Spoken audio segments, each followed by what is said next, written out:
Les taux sont trop élevés dans un marché trop cher. Vidéo Q&A, questions-réponses. Je réponds à cette question dans un instant.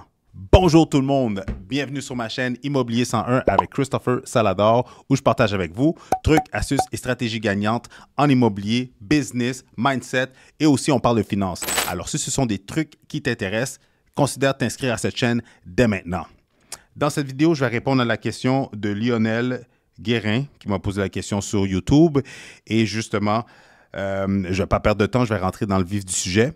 Mais juste avant d'aller plus loin, si vous désirez vendre, acheter ou investir en immobilier, allez dans la description dans le bas de cette vidéo. Vous allez pouvoir cliquer sur un lien pour réserver une consultation gratuite et sans obligation avec moi où est-ce que je vais répondre à toutes vos questions. On va regarder votre situation et surtout, on va élaborer un plan d'action qui va vous permettre de soit vendre, acheter ou investir en immobilier.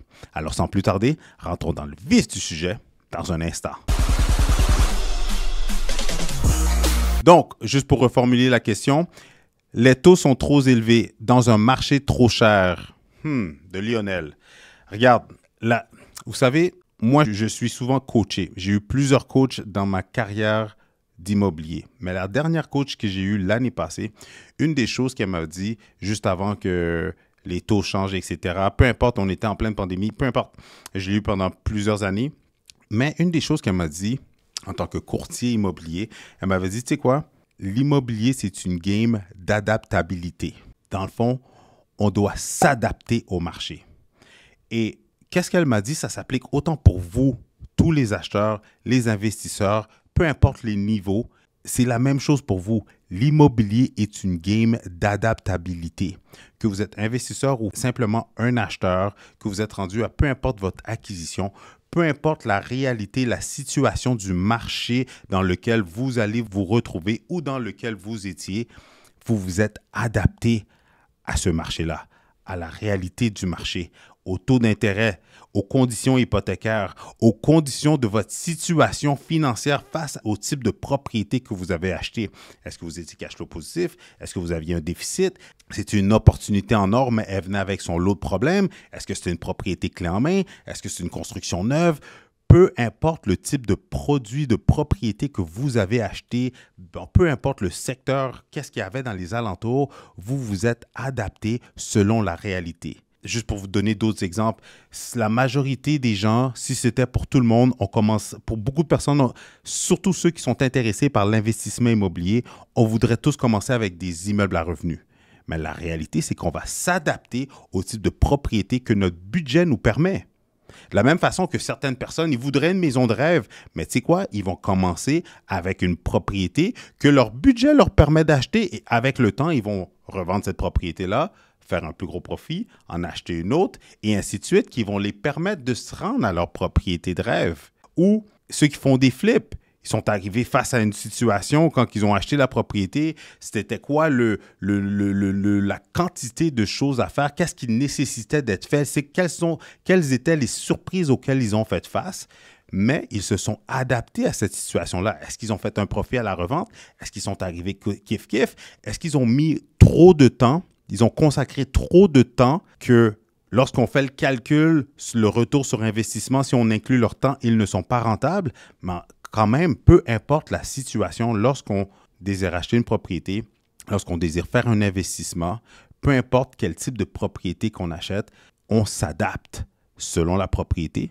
On s'adapte selon le prix qu'on peut acheter ou on s'adapte selon les conditions du marché. Pendant la pandémie, avec la surenchère, vous savez-vous quoi? Il y a plusieurs personnes qui ont acheté pendant la surenchère avec des prix de fou, en surenchère de fou. Et vous savez quoi? Aujourd'hui, ils revendent avec des taux d'intérêt plus élevés et ils font quand même de l'argent. Ou ils revendent où est-ce qu'ils n'ont rien perdu. En d'autres mots, une chance qu'ils avaient quand même acheté. Peu importe c'est qui, mais ils ont pu goûter à l'immobilier, ils ont pu acheter une propriété. Vous savez que les gens qui ont acheté une propriété et qui revendent à un prix où est-ce qu'ils ne font pas de profit, mais tout se paye, ils ont habité pendant la période de l'acquisition gratuitement. Versus s'ils étaient en loyer, combien qu'ils auraient dépensé durant l'année en loyer. Versus que ces personnes-là qui ont habité une propriété, qui étaient logées, qui ont revendu à un prix, mais qui n'ont pas fait d'argent, ils sont quand même gagnants. Ça ne leur a rien coûté pendant la durée de l'acquisition. Alors, tout est une question de comment qu'on voit les choses. Donc, pour revenir à nos moutons, oui, parce que la situation du marché impacte tout le monde.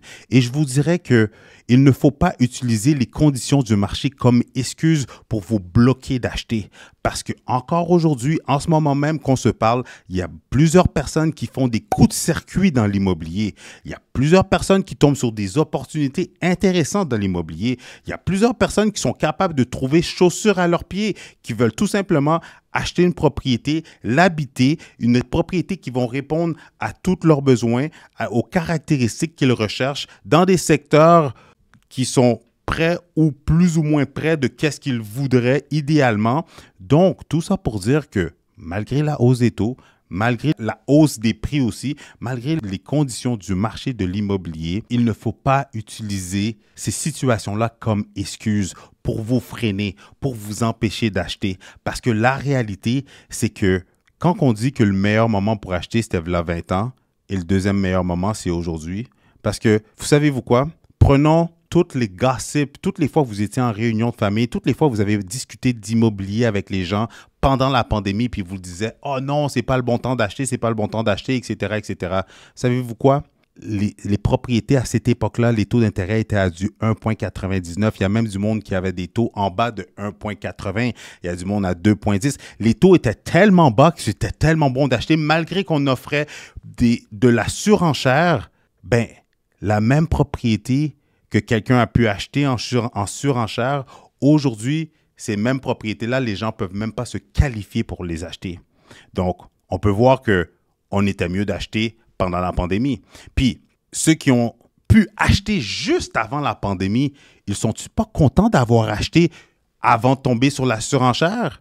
Fait que là, puis ceux qui ont acheté pendant la pandémie, sont-ils pas contents d'avoir acheté en regardant que les taux d'intérêt qui sont rendus à du 5,10, 5,49 et dans le multilogement que les taux sont en haut de 6 %, ils sont-ils pas contents? Donc, ça va être la même histoire qui va se répéter. En d'autres mots, je me répète, mais le meilleur moment pour acheter, c'est toujours maintenant. La seule chose qu'il faut comprendre, c'est acheter quelque chose selon vos moyens. N'allez pas acheter quelque chose que vous allez être pris à la gorge, que vous allez avoir des mensualités de fou. Non. Achetez-vous quelque chose qui va respecter vos budgets. Achetez-vous quelque chose qu'avec les mensualités, vous allez être correct. Si vous achetez un investissement immobilier, achetez une propriété, OK, que vous allez faire vos calculs, voir quelle est la rentabilité, qu'on va faire notre due diligence, votre vérification diligente pour vous assurer, est-ce que vous êtes en déficit? Si vous êtes en déficit, vous êtes en déficit de combien? Est-ce que c'est un déficit que vous êtes à l'aise, que vous êtes capable de supporter financièrement au point de vue fiscal, parce que le déficit pour vous fiscalement est un avantage, ou est-ce que le déficit est trop pour vous pour que ça ne vaut même pas la peine de s'embarquer?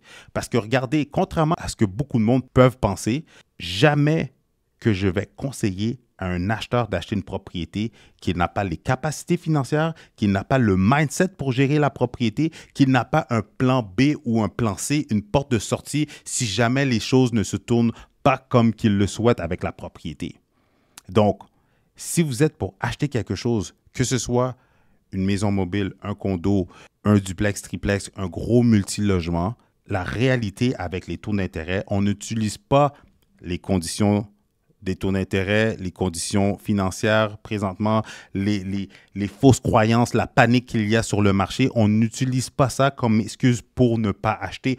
Au contraire, on reframe notre cerveau, on fait un reverse psychology. Bon, ben, si j'ai la mise de fonds, si je suis capable d'avoir une pré-autorisation à un montant que je vois qu'il y a des propriétés que je peux acheter, si je suis prêt à acheter, alors qu'est-ce que je peux m'acheter qui va respecter mon budget? Qu'est-ce que je peux acheter qui va répondre à mes besoins? Qu'est-ce que je peux acheter qui va me permettre d'atteindre un objectif, que ce soit en termes de placement immobilier, d'investissement, ou que ce soit pour tout simplement me loger, ou tout simplement pour acheter un bien que je sais qu'avec le temps, ça va prendre de la valeur et que quand je vais le revendre sur le long terme, boum, je vais faire mon cash. Oui, c'était peut-être difficile. Oui, j'étais un petit peu serré financièrement parce que j'ai dû faire un sacrifice. Ou oui, j'ai peut-être dû aller un tout petit peu plus loin parce que les propriétés étaient plus abordables. J'avais un meilleur rapport qualité-prix. Encore une fois, tout ce que je vous explique là, c'est toute une question d'utiliser votre créativité pour faire en sorte que les mensualités du bien que vous allez acheter, vous allez être à l'aise, ça va répondre à vos besoins et surtout que vous allez pouvoir maximiser cette propriété-là pour qu'elle se transforme en un bel investissement. Regardez, j'ai des clients qui ont acheté des propriétés pendant que les taux d'intérêt étaient hauts. Ils ont loué une partie, ils ont mis une partie en location de chambre, ils ont loué une pièce à un membre de la famille et présentement, leur propriété ne leur coûte rien du tout. J'ai une cliente qui a acheté en pleine pandémie, elle a augmenté les revenus, elle a fait une augmentation à tous les locataires et la propriété est encore plus rentable que quand elle a acheté le jour 1 avec la hausse des taux dans du multilogement où est-ce que les taux d'intérêt étaient en haut de 6% d'intérêt. Alors, n'utilisez pas les situations économiques, la situation des institutions financières comme excuse. Au contraire, si vous avez la capacité d'acheter, si vous avez la mise de fonds, si vous êtes en position de faire une acquisition, c'est simple, passez à l'action. Si vous désirez d'autres stratégies gagnantes de la sorte, je vous suggère de regarder une de ces 2 vidéos-là.